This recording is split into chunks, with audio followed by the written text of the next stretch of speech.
භාග්‍යතුන් වහන්සේගේ දේශනාවට අනුව යම් කෙනෙක් මේ ලෝකේ කටයුතු කරලා යමක් හම්බ කළා නම් ඒ සියල්ල ඔහු මෙහෙන් යනකොට අරගෙන යනවා.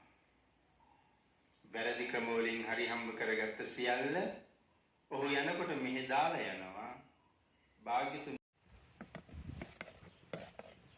මෙතේ හොඳින් හාල් ටික තම්බ ගන්න ඕන. මම මේකට ගත්තේ කුරුළු තුඩ රතු හාල් සහ බාස්මති හාල් ටික අරගෙන තමයි දැන් මෙන්න බිසුදු ලුණු දැම්මා මේකට.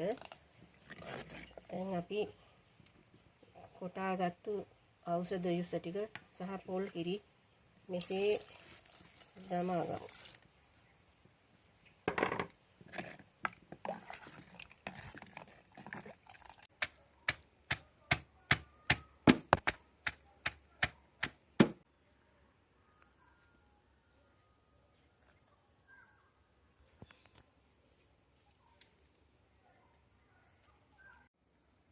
අපි අද ඖෂධීය කැඳක් හදමු. කොටු කොළ, කරල් සැබූ කොළ, උඳු පියලිය.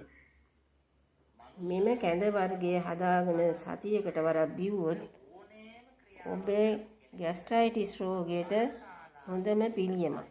බඩේ තුවාල පවා හොඳ වෙන අද්දුටු ඖෂධීය කැඳක්.